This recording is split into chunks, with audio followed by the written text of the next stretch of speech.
우리에게 주신 하나님 말씀은 하박국 2장 1절부터 4절 말씀을 보도록 하겠습니다. 하박국 2장 1절부터 4절 말씀, 구약성경 1303페이지입니다.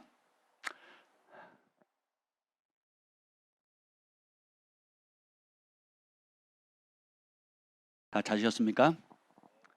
우리 한 절씩 교독하시겠습니다. 내가 내 파수하는 곳에 서며 성루에 서리라. 그가 내게 무엇이라 말씀하실는지 기다리고 바라보며 나의 질문에 대하여 어떻게 대답하실는지 보리라 하였더니, 여호와께서 내게 대답하여 이르시되 너는 이 묵시를 기록하여 판에 명백히 새기되 달려가면서도 읽을 수 있게 하라. 이 묵시는 정한 때가 있나니 그 종말이 속히 이르겠고 결코 거짓되지 아니하리라. 비록 더딜지라도 기다리라. 지체되지 않고 반드시 응하리라. 보라, 그의 마음은 교만하며 그 속에서 정직하지 못하나 의인은 그의 믿음으로 말미암아 살리라. 아멘. 주님, 의인은 믿음으로 말미암아 살리라 하셨습니다. 예수의 피로 우리를 의롭게 만드신 그 주님을 찬양합니다. 이제 우리가 주의 피로 말미암아 의인이 되었사오니 믿음으로 사는 법을 가르쳐 주시옵소서. 믿음의 능력을 알게 하여 주시옵소서. 하늘의 문을 여는, 천국의 문을 여는 이 마스터키인 이 믿음을 통해서 주님을 더 알게 하여 주옵소서. 여호와의 영이 나를 통해 말씀하시며 그 말씀이 내 혀에 뜻하는 성령의 강력한 역사가 이 밤에 말씀을 전하는 자나 듣는 자나 하나님 또 실시간으로 함께 예배드리는 모든 사모한 자들에게 강력히 역사해 주옵소서. 사모하는 심령들, 또 갈급한 심령들에게 주님 하늘 문을 활짝 여시고 마음껏 축복하여 주시옵소서. 성령의 폭포수 같은 은혜를 부어 주시옵소서. 우리에겐 주님의 필요합니다. 기적이 필요합니다. 하나님의 필요합니다. 오 주님, 이 밤에 우리를 사로잡아 주옵소서. 예수님의 이름으로 기도합니다. 아멘. 오늘 말씀의 제목은 참담한 현실을 천국으로 바꾸는 믿음이란 제목으로 나누려고 합니다. 제목을 너무 잘 짓지 않았습니까? 저는 가끔씩 제가 성령께서 이런 감동을 주신 이 제목들을 볼 때마다 우리를 향한 아버지의 마음이 느껴질 때가 있어요. 우리 각자가 겪는 현실, 주님을 모르실까요? 외면하고 계실까요? 아니면 우리보다 더 잘 알고 계실까요? 더 잘 알고 계시겠죠. 우리 안고 일어섬도 하시고 멀리서도 우리의 생각도 하시고 또 우리보다 우리 앞날을 더 주도 면밀하게 이미 계획하고 계시고 신실하게 한결같은 사랑과 사랑으로 인도해 주시는 하나님이심을 우리는 신뢰합니다. 아멘. 오늘 하박국 이 말씀은 많이 다뤘어요. 그런데 이제 제가 오바댜, 하박국, 미가 그리고 나훔 뭐 이런 말씀을 좀 읽었습니다. 묵상하면서 나훔서를 좀 나누려다가 이렇게 말씀을 서로 이렇게 연구하다 보니까 하박국 본문이 더 지금 오늘 전하는 말씀 주님께서 주시는 그 감동들 나누기에 유익하겠다는 생각이 들어서 우리가 친숙한 이 본문을 또 다른 각도로 좀 보려고 합니다. 이 하박국의 배경은 이제 북이스라엘이 망하고 이제 남유다가 또 망하겠다는 그 예언이에요. 바벨론이 침략해 들어와서 모든 걸 다 쓸어버립니다. 북이스라엘을 아시리아가 패망시키거든요. 아시리아를 통해서 북이스라엘이 멸망을 당합니다. 근데 그 아시리아와 애굽을 누가 멸망시키냐면 바벨론이 멸망을 시키거든요. 이 시기는 BC 그 722년부터 586년 그 사이는 완전히 전 세계가 아시리아와 바벨론 제국에 의해서 세계가 그냥 엉망진창인 상황이었어요. 그러니까 약육강식, 강자가 약자를 노략질하고 죽이고 겁탈하고 빼앗고 하는, 그래서 완전 동물의 왕국이 동물의 왕국. 그래서 어린아이를 쳐서 돌에 맺혀서 죽이는 일들이 빈번해지는 거예요. 그러니까 사람이 상상하기조차 싫은 최악의 상황들이 전 세계적으로 벌어지고 있는 거예요. 우크라이나가 전쟁이 짧게 일주일 만에 끝낼 거라고 생각했던 것이 1년 이상 끌어가면서 전 세계가 고통받잖아요. 그렇죠? 근데 한 나라의 전쟁이고 국지전인데도 불구하고 그 파장은 세계에 미치잖아요. 근데 이때 상황은 아수르가 세계를 정복할 야욕을 실제로 이루었을 때, 혹은 바벨론이 그 아수르 제국을 무너뜨리고 세계를 잠식해 들어가는 이 상황 가운데 약소국인 이스라엘, 북이스라엘과 남유다들은 아주 처참할 수밖에 없죠. 밑에는 애굽이란 대제국이 있고 바로 위에는 아람 제국이 있고 옆에는 에서가 지은 에서의 후손들이 통치하고 있는 에돔 지파들이 또 있고, 그리고 그 위로는 아수르가 있고, 그 외에도 여러 민족들로 아주 열강들의 아주 이중 삼중으로 우겨 쌓인 바다 사는, 진짜 우리나라 비슷한 상황이죠. 위에는 러시아, 북한이 있고, 또 서쪽에는 중국이 있고, 또 섬 건너서는 또 누가 있어요? 일본 있죠. 착한 놈들이 하나도 없어.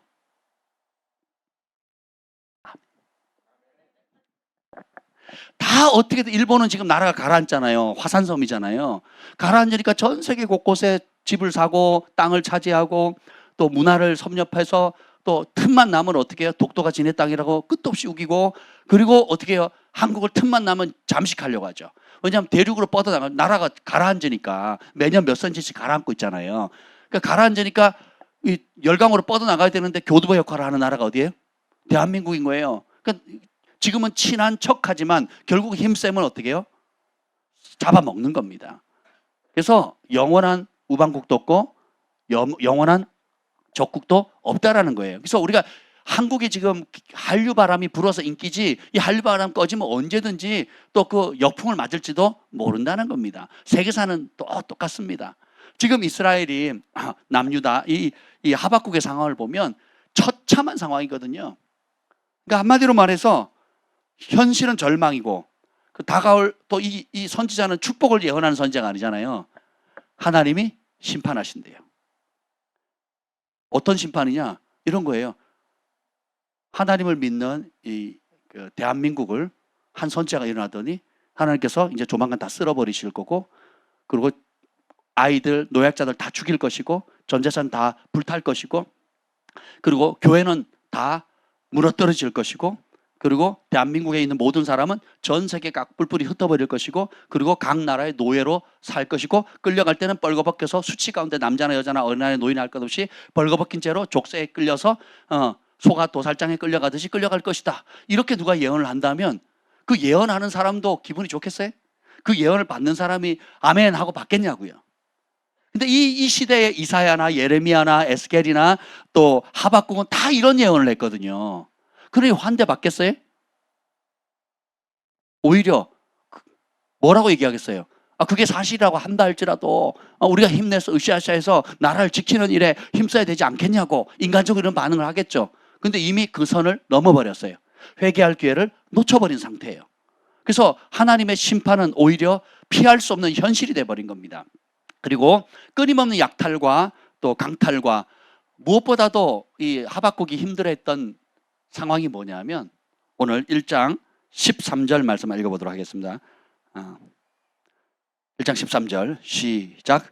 주께서는 눈이 정결하심으로 악을 참아 보지 못하시며 패역을 참아 보지 못하시거늘 어찌하여 거짓된 자들을 방관하시며 악인이 자기보다 의로운 사람을 삼키는데도 잠잠하시나이까. 우리 하나님께서 눈이 너무도 정결하셔서 그 악을 참아 쳐다보지도 못하시고 패역한 것을 견디지를 못하시는 분이신데, 어떻게 이 거짓된 바벨론 제국이 또 열강들이 악을 행하는데 그저 방관만 하고 계시고 있고, 또 악인들이 자기보다 의로운 사람들을 무참하게 삼키고 있는 상황인데도 하나님은 수수방관하시면서 잠잠하십니까? 이게 질문이에요. 내가 예수 믿는데, 교회를 다니는데, 신앙생활 하는데, 또 헌신하는데, 또 작년에 안 하던 헌신을 하고, 작년에 안 하던 헌금을 하고, 작년에 안 하던 봉사를 하고, 작년에 안 하던 작년보다 더 큰 열정으로 기도하고 더 크게 헌신하고 있는데, 현실은 왜 더 곤두박질 치는 것 같고, 하나님 내 기도는 응답되지 않는 것 같고, 문제는 더 꼬여만 가는 것 같습니까? 하는 그런 질문하고도 비슷하죠. 그렇지 않습니까? 그래서 이런 상황 가운데 14절 읽어보겠습니다. 1장 14절 시작. 주께서 어찌하여 사람을 바다의 고기 같게 하시며 다스린 자 없는 벌레 같게 하시나이까. 어부가 바닷가에 가가지고 투망을 던집니다. 물고기 잡아요. 그럼 올라오자마자 죽는 놈도 있고, 또 그걸 잡아가지고 팔고 먹죠. 냉동시켜서 먹잖아요. 이 고대 열강이 이스라엘 백성들, 하나님의 선민을 낚시꾼의 또 어부의 그물망에 잡힌 물고기처럼 다룬다는 거예요. 처참한 거죠. 그렇지 않습니까? 예, 그걸 팔고 사고 죽이고 버리고 임의대로 막 하는 거예요. 이런 상황입니다. 그래서 17절 그가 그물을 떨고는 계속하여 여러 나라를 무자비하게 멸망시키는 것이 옳으니까. 하나님의 선택된 민족뿐만 아니라 바벨론 제국이 삼켰던 수많은 나라들, 근데 이게 스올같이 혹은 끝도 없이 만족이 없는 거예요. 끊임없이 그 세력을 확장해 가면서 잔악무도하게 모든 걸 휩쓸어가는 상황 가운데 있습니다. 우리말로 말하면 뭐 세계 1차 세계대전, 2차 세계대전처럼 세계대전을 일으킨 거예요. 먹을 것도 없죠. 그다음 의지할 것도 없죠.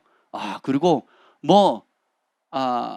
요즘 세대는 보릿고개를 이해를 못 하잖아요. 세븐일레븐 있고 GS가 샵에 가면 되는데 보리가 없으면 쌀을 드시면 되지.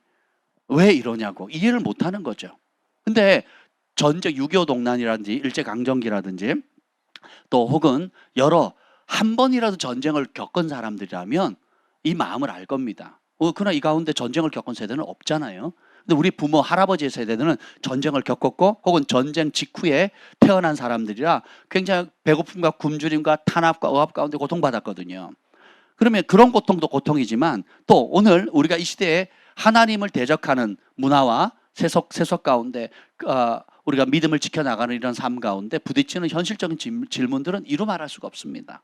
하나님 살아계시다면 왜 나에게 이런 일이? 하나님 살아계시다면 우리 가정에 우리 어머니가, 우리 아버지가, 내 남편이, 내 아들, 딸이, 또 내 직장이, 내 사업이 왜 이렇습니까? 라는 그런 질문들이 있어요. 그러니까 어떤 부분은 이해가 되고 어떤 부분은 이해가 되지 않는데 또 간혹 어떤 영역은 너무 참담해서 절망에 빠질 수밖에 없는, 이해할 수도 없고 이해되지도 않고 이해하고 싶지도 않은 그런 심각한 문제들이 각자 한두 가지씩은 가지고 있을 때가 있거든요. 하박국 선지자가 처해있던 상황이 이와 같다는 것입니다. 그래서 우리보다 더 악한 사람이 잘 되는 이유가 뭡니까? 그리고 왜 의인이 악인들에 의해 고통받습니까? 왜 믿는 사람이 믿지 않는 사람들의 조롱을 당합니까? 빼앗깁니까? 억울함을 당합니까? 설명 좀 해주세요. 이렇게 얘기를 합니다. 그때 참 재밌는 표현이 있어요. 여기 보면 여러분 이런 질문이 있을 때 대부분의 사람들은 분노하거나 좌절하거나 하나님을 대적하거나 떠나버립니다. 저도 그런 감정을 많이 느꼈어요. 하나님, 내가 이렇게 헌신했는데, 이렇게 기도했는데, 이렇게 주의 얼굴을 구했는데, 이렇게 내 젊음을 하나님께 바쳤는데 왜 나에게 이런 일이, 왜 내게 이런 실패, 이런 아픔, 이런 이해할 수 없는 상황을 주십니까? 하는 질문이 왔을 때 대부분의 시간은 기도와 금식으로 돌파했는데 또 어떤 시간은 뭐예요? 분노를 이기질 못해서 하나님께 들이받았거든요. 그때는 들이받는지도 몰랐어요. 그냥 내가 마음이 상해서, 내가 마음이 힘들어서 그냥 그런가 보다 했는데 지나고 보니까 하나님께 들이받은 거예요. 차라리 모세처럼 하나님 앞에 나아가서 납작 엎드려 긍휼을 구했더라면 그 시련을 통과했을 겁니다. 그리고 더 존귀한 길을 갔을 거예요. 그런데 오히려 삼손이 분노했던 것처럼 삼손이 자기 의에 가득 차가지고 자기 힘을 믿고 지금까지 이스라엘 민족을 구원했던 것이 마치 자기의 힘과 능력인 양 자기 혈기대로 하잖아요. 자기 기분대로 하잖아요. 자기 마음대로 하잖아요. 그래서 어떻게 해요? 내 불행이 마치 하나님 탓인 것처럼, 내 실패가, 내 좌절이, 내 낙담이, 내 오늘에 직면하는 이런 내가 생각지 않은 문제가 마치 하나님 때문에 그런 것처럼 분노했거든요. 그런데 이 하박국 선지자의 위대함은 그 길을 선택하지 않기로 결정한 겁니다. 2장 1절 시작. 내가 내 파수하는 곳에 서며 성루에 서리라. 그가 내게 무엇이라 말씀하시는지 기다리고 바라보며 나의 질문에 대하여 어떻게 대답하시는지 보리라 하였더니. 여기에 복음이 있습니다. 하나님께서 응답하신다는 거예요. 어떤 사람에게? 자기를 찾는 자에게. 이해할 수 없는 상황, 그리고 해석되지 않는 문제, 그리고 어떻게든 나 자신에게도 분노하고 부모에게도 분노하고 하나님께도 분노하고 세상 속에서도 분노하고 싫어 다 싫어하는 이런 상황 속에서 하박국 선지자는 그럼에도 불구하고 누구 앞에 무릎 꿇어요? 하나님 앞에. 따라서 나의 부르심의 자리에, 나를 불러주시는 그분 앞에 나아가기를 선택하는 거예요. 이게 믿음입니다. 믿음은 거창하거나 복잡하거나 어려운 게 아니에요. 문제 빠바방 터지면 이해되지 않는 상황, 이해되는 상황, 승리했을 때, 실패했을 때 어떤 상황이든지 어떻게 해요? 하나님 앞에 무릎 꿇는 거예요. 하나님 앞에 서는 거예요. 그러면 하나님께서 그것을 의롭게 보신다고요. 이 아이가, 이 사랑하는 아들이, 이 사랑하는 딸이 다른 데서 해답을 찾지 않는구나. 아무리 어려워도, 아무리 이해되지 않아도, 아무리 절망스러워도 내 앞에 나오는구나. 나에게 찾아오는구나. 이것을 그렇게 하나님께 기뻐하세요. 그래서 믿음은 심플해요. 주님 앞에 나오는 거예요. 불신은 아주 단순합니다. 주님을 떠나는 겁니다. 몸은 교회에 와 있고 또 다양한 교회 활동을 할 수 있고 심지어 신학교를 다니고 전공을 그렇게 한다 할지라도 그런 어떤 위치를 가지고 활동을 한다 할지라도 마음이 주께로 붙어 있지 않으면 그 사람은 불신 가운데 있는 겁니다. 의의 길에서 벗어난 거예요. 근데 반대로 상황과 환경 여러 여건 가운데 내가 원하는 만큼 뭔가를 하지 못한다 할지라도 내가 너무 열악하고 환경이 어려운 그 상황 속에서 절망하거나 좌절하거나 하나님께 분노를 표출하지 않고 하나님의 긍휼을 구하기 위해서 그 24시간 무시로 주님을 찾는다면 주님께서 그것을 믿음으로 보시고 의롭다가 여기시는 거예요. 아멘. 그래서 하나님께서 그런 사람을 심령이 가난한 사람으로 봅니다. 내 앞에 애통하는 자라고 인정해 주세요. 그래서 여호와의 눈은 온 땅을 두루 감찰하사 전심으로 자기에게 그 마음을 향하는 자에게 주님께서 은혜를 베푸신다고 하셨잖아요. 아멘. 그래서 오늘 이 밤에도 여러분이 여러 다양한 상황 속에서도 하나님의 얼굴을 구하기를 이 자리에 나오신 여러분을 예수님으로 축복합니다. 아멘. 그래서 내게 무엇이라 말씀하실지 나의 질문에 대해 대답하실런지 어떻게 한다고요? 서서 기다리고 바라보고 보리라. 이게 믿음이에요. 제가 김 목사님한테 참 배우는 그리고 정말 따라가기 힘든 것 중에 하나가 뭔지 아세요? 문제가 터지면 주님 앞에 무릎 꿇어요. 언제까지요? 무릎 꿇는 건 저도 해요. 기도도 저도 합니다. 근데 저와 다른 점이 뭔지 아세요? 응답이 올 때까지 기도한다는 거예요. 이건 다른 차원이에요. 다른 차원. 여러분 기도하시잖아요. 무릎 꿇으시잖아요. 그렇죠? 그건 해요. 대부분의 크리스찬들이 기도합니다. 밥 먹고 식사 기도를 하든 뭐 정한 시간을 기도하든 금식도 해요. 근데 금식을 해도 금식을 마치는 것에 포커스를 대부분 맞추거든요. 이번에 성공했다. 이번에 실패했다. 그리고 금식하면서 뭐예요? 먹고 싶은 목록들을 정리해가는. 내 몸이 이런 것을 요구했구나라고 빨리 끝내고 먹을 것에 관심이 있잖아요. 근데 진짜 한나와 같이 안나와 같이 정말 주님의 얼굴을 구하는 사람들은 금식하는 이유가 뭐예요? 내가 3일 금식을 잘 마쳤다. 일주일 금식을 잘 마쳤다. 40일 작정 금식을 잘 마쳤다. 잘 마친 것에 포커스가 있지 않아요? 그 금식을 통해서 들으시는 하나님께 하나님의 응답의 초점에 맞춰 있어요. 하나님의 긍휼의 초점이 맞춰 있는 거예요. 금식을 했는데 응답을 못 받았다. 기도를 했는데 내가 하나님께로부터 분명한 메시지를 받지 못했다 하면 그냥 내가 금식한 그 자체를 즐거워한다면 이건 주객이 바뀐 거겠죠. 안 하는 것보다 하기만 해도 하나님께 은혜를 베푸십니다. 그렇죠? 그럼에도 불구하고 각 사람의 믿음의 분량이 다 다르고 하나님을 향한 갈망함과 기도에 대한 그 확신 그리고 응답에 대한 믿음의 수준이 다 달라요. 그래서 우리 김전 목사님 같은 경우는 응답이 올 때까지 기도하고 응답을 올 때까지 처리하고 그래서 응답을 받으면 거기서 오는 기쁨 그리고 하나님이 응답하시면 반드시 이루어지잖아요. 아멘. 그 혜택을 저와 우리 가족이 보고 있고 우리 교회가 보고 있는 거예요. 누구든 받으면 되는 거 아니에요? 아멘. 누구든 받으면 되는 거 아니에요? 엘리야 한 사람이 국가를 구하잖아요. 진짜 하나님과 교통하는 사람, 진짜 하나님께 응답받는 사람. 의인 한 사람만 있으면 그 성읍 어떤 성읍이라도 멸망시키지 않겠다. 하나님이 찾으시는 그 한 사람만 있어도 그 도시를 살리겠다 하셨거든요.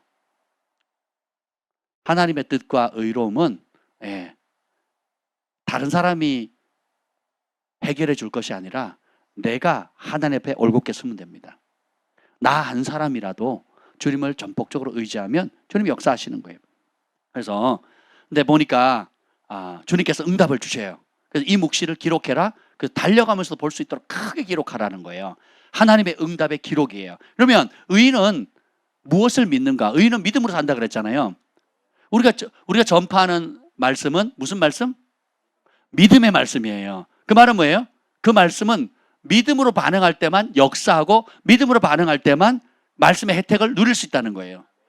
왜 수많은 사람이 성경을 읽지만 어떤 사람이 성경이 보석 같고 천천금은보다 귀합니다라고 성경을 소중히 여기고, 어떤 사람은 별거 없네, 뭐 도덕책이네, 윤리책이네라고 넘기거나, 어떤 사람은 분노하면서 찢어버리고 불태우기도 합니다. 왜 이렇게 다를까요? 똑같은 책인데 전혀 다르게 반응을 하죠. 그 이유가 뭘까요? 이 하나님의 말씀은 여러분의 집에 여러 방문에 열쇠들이 있잖아요. 비슷하게 생겨도 열쇠 모양은 비슷하고 문고리 모양은 다 비슷해도 거기에 적합한 열쇠는 딱 하나 있잖아요. 그렇죠? 예. 그래서 하나님의 말씀을 우리가 현실로 받아들이고 내 것으로 누릴 수 있는, 내 것으로 현실화시킬 수 있는 하늘의 마스터키가 바로 뭐예요? 믿음입니다. 믿음. 그래서 우리가 말씀을 전할 때도 들을 때도 무엇으로 받아야 돼요? 믿음으로 받아야 돼요. 근데 많은 원수의 속임을 받은 사람들이 이성과 논리와 계산과 평가를 통해서 믿음을 작동시키기 못해요. 여러분 유튜브를 볼 때 열정을 가지고 다양한 형태를 받는 건 좋습니다. 근데 아무리 좋은 말씀과 든다 할지라도 믿음으로 받지 않으면 의미가 없어요. 오히려 그것이 여러분의 지식이 여러분을 교만하게 만들어요. 내가 많이 들었다고 해서 내가 들었기 때문에 내가 그런 사람이라고 착각을 해요. 내가 많이 배웠고 많이 알았기 때문에 내가 그런 사람이 된 것처럼 착각을 한다니까요. 실제로 해요, 안 해요? 안 하거든요. 머리만 대딱 커요. 가분수예요, 가분수. 머리만 크고 머리가 이따만 하면 손발은 요만한 거예요. 감당이 돼요, 안 돼요? 안 되는 거죠. 그냥 채점이나 하고 있고 평가나 매기고 있고 잘했니 못했니, 자기가 하나님의 위치에 서서 심판자 노릇을 하고 있는 거예요. 그래서 같이 사단의 거짓에 속임받아서 사단의 꼬봉이 되고 있다는 사실을 인식도 못한 채 자기는 나름 수준 있고 고상하고 그런 차원의 신앙생활을 한다고 착각하는 거예요. 하나님 나라는 많이 아는 사람이 높임을 받는 것이 아니라 섬기는 자가 높임을 받잖아요. 섬김은 믿는 자가 삶으로 반복적인 행동을 해서 그것이 경건한 습관이 이루어져서 인격이 될 때 섬김이 완성되는 거예요.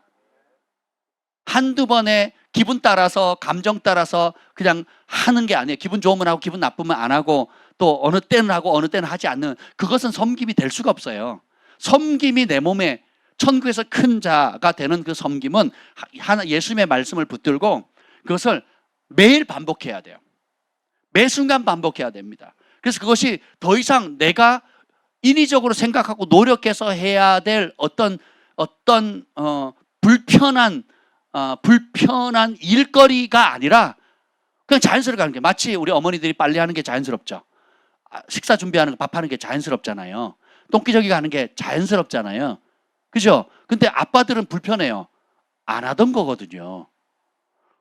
아빠가 아기들 기저귀 가는 거 진짜 저도 좀 해봤지만 되게 어색했거든요. 큰애 주한이 기저귀 갈 때 되게 힘들었어요. 쳐다도 못 보겠더라고요. 우리 그 외할머니나 할머니는 똥도 이쁘다 그러더라고요. 그 똥도 이쁘대요. 이쁘긴, 내 새끼라도 똥은 똥이지 뭐. 똥이 뭐가 이뻐요? 무슨 차이일까요? 똑같은 똥기저귀를 보는데 할머니들은 이쁘다 그러고, 그죠? 근데 초년생 아빠는 뭐라 그래요? 똥으로 보는 거예요, 똥으로. 감당하기 어려운 거, 왜냐하면 내가 해본 적이 없거든요.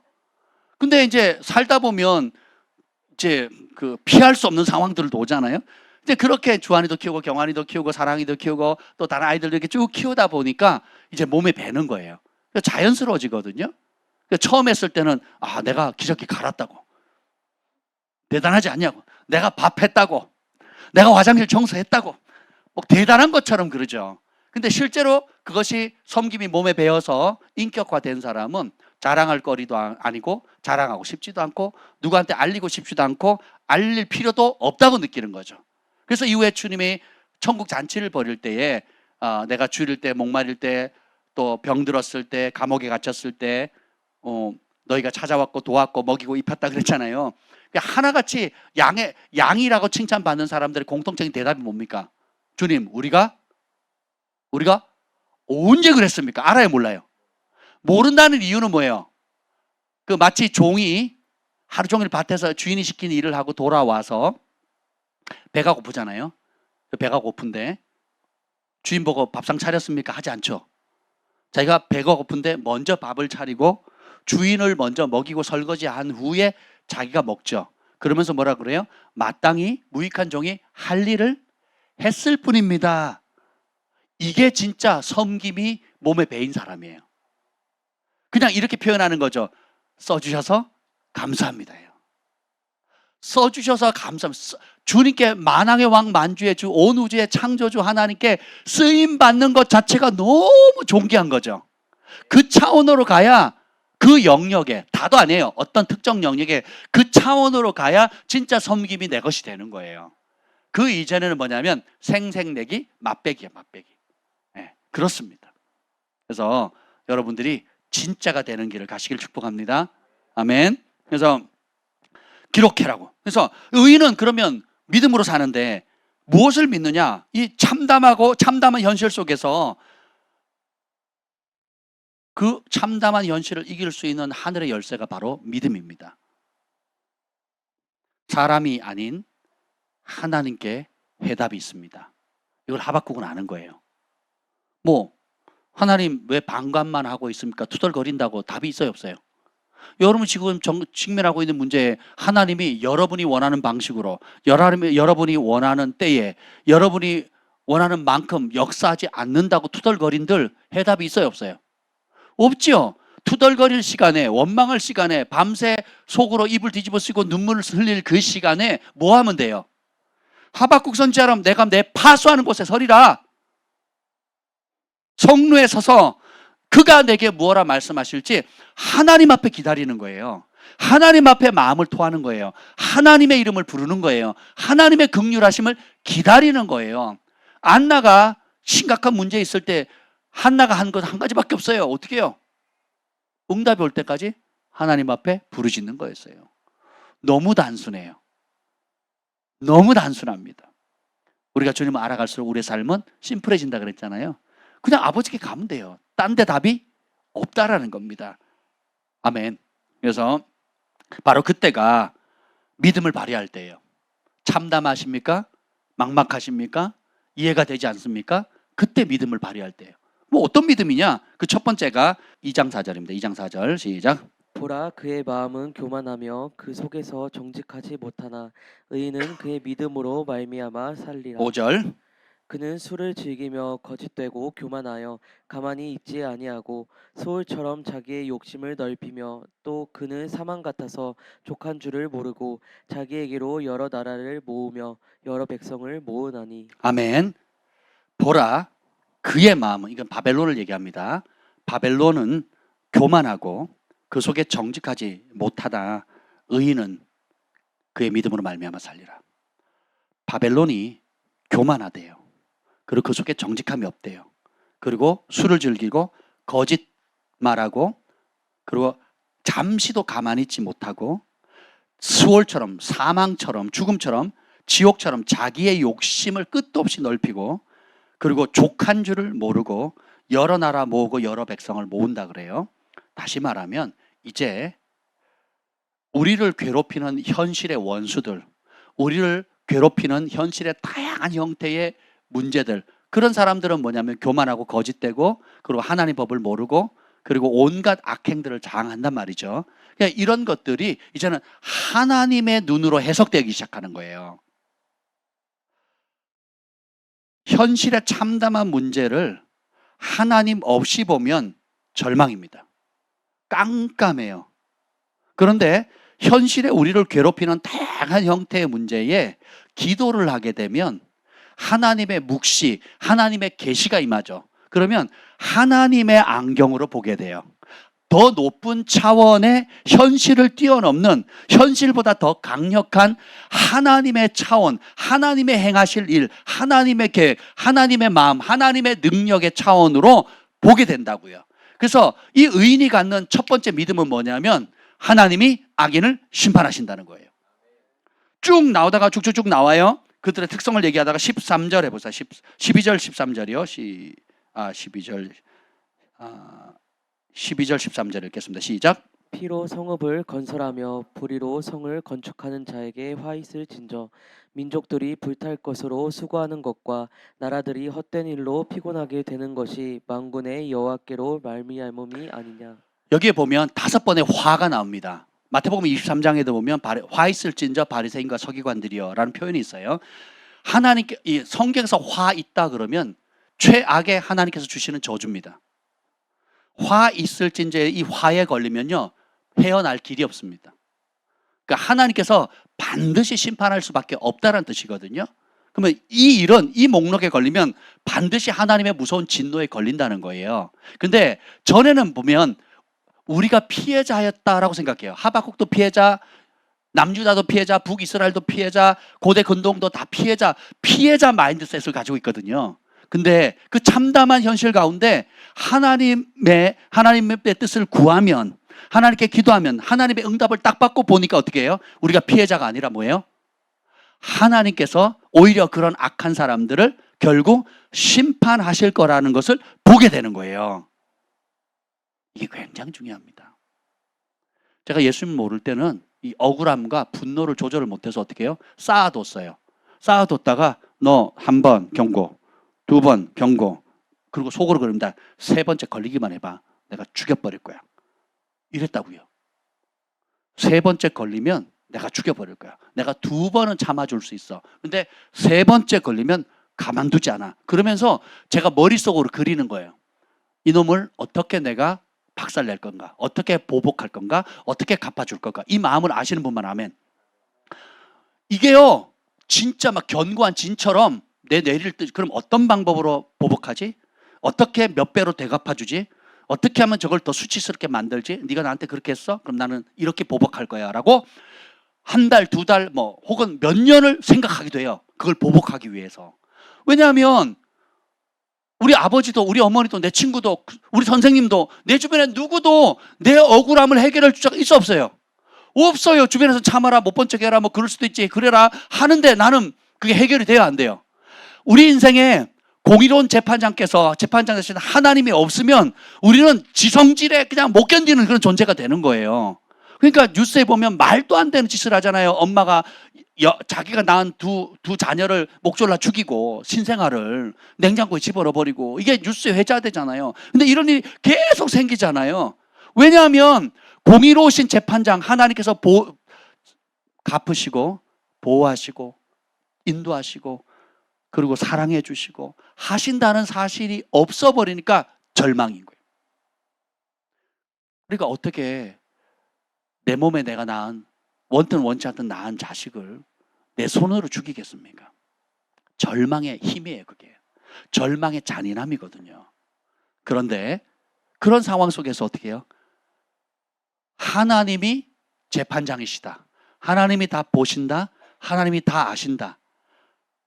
우리는 지금의 현실의 상황만 보고 낙담하거나 좌절하거나 때로 우쭐합니다. 근데 하나님은 알파와 오메가예요. 처음에서 마지막을 보시는 분이고 마지막을 처음처럼 보시는 분이잖아요. 그리고 가장 좋은 때, 가장 공의로운 방법으로 가장 멋지게 상급 주시고 심판하시는 분이 하나님이시라는 믿음을 이때 발휘하는 거예요. 그래서 요셉이 억울했지만 형제들 만날 때 보복해요, 안 해요? 안 하거든요. 다윗이 수많은 정적들이 있었지만 아비새가 끝도 없이 죽이자 할 때마다 그 다윗은 그 심판을 누구에게 맡겨요? 하나님께 맡기거든요. 예수님께서 십자가에서 내려와서 하나님의 천사들 구하면 천사가 와서 도와줄 거예요. 그래서 왕으로 짜자나가 할 수 있지만 본인의 뜻과 본인의 생각을 하지 않으시잖아요. 공의로운 재판장이신 하나님 보신다 아신다. 하나님의 때 하나님의 방법으로 하나님께서 역사하시는 최고의 방법이라는 걸 믿는 거, 이것이 바로 믿음이에요. 여러분 지금 직면하고 있는 여러 이해할 수 없는 상황들, 환경들, 억울함들 그 누가 아세요? 근데 거기서 속으로 삭히고 속으로 꾹 참고 견디고 겨우 꾹꾹꾹 눌러 목사님이 용서하라 그러니까 성경에 교회에서 그렇게 가르치니까 그냥 꾹꾹꾹꾹꾹 안 됩니다. 여러분이 꾹꾹꾹 내가 누르고 있는지 아니면 진짜 하나님께 심판을 맡기고 있는지 어떻게 하는 줄 아세요? 마음의 무게입니다. 마음의 무게. 내가 맡기면 가벼워져요. 근데 내가 맡긴다고 말은 하는데 쥐고 있죠. 그럼 무겁습니다. 그리고 우울해요. 힘 빠집니다. 그리고 분노가 끝도 없이 솟아납니다. 근데 오직 의인은 뭘로 산다고요? 믿음으로 산다는 거예요. 어떤 믿음? 첫 번째, 하나님이 악인을 심판하신다는 거예요. 그리고 오히려 여러분이 부당한 대우를 받거나 혹은 그런 믿음을 지키기 위해서 여러 시련을 당하고 있다면 오히려 그 시간은 뭐예요? 여러분이 하나님께 의로움의 열매를 맺을 수 있는 기회입니다.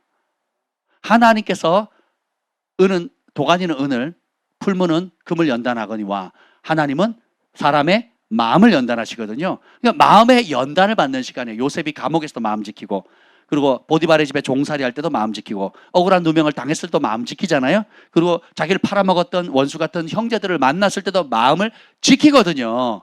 할렐루야. 그 연단을 받으니까 어떻게 축복의 통로가 되는 겁니다. 그럼 여러분이 진짜 하나님이 인정하도록 마음이 달려드는 때는 언제예요? 하박국의 상황처럼. 또 지금 여러분이 겪고 있는 이해되지 않는 여러 다양한 문제들 가운데 마음 지키는 거예요. 그래서 그 아픈 마음을 누구에게 쏟아놓는 겁니까? 하나님. 그리고 그냥 견디는 게 아니에요.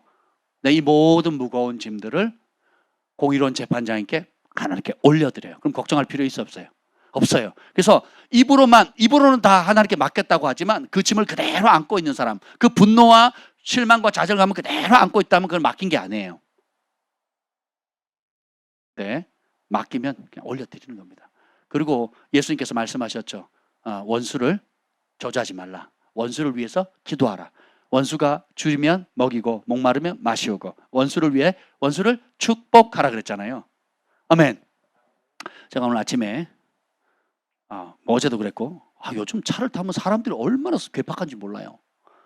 조금만 뭘 하면 끼어들잖아요.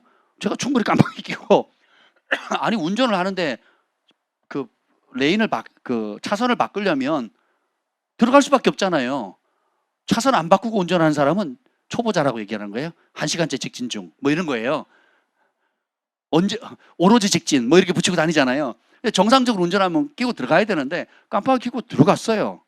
차가 많이 막히는 길이니까 속도도 많이 못 내잖아요. 앞뒤로 막히니까 깜빡 켜고 들어갈 때 막 쌍라이트를 켜고 대낮에 켜고 계속 있는 거예요. 그걸 바짝 붙어가지고 켜고 있는 거예요. 막 속에서 막 옛사람이 또 부활하잖아요. 그래서 제가 참았어요.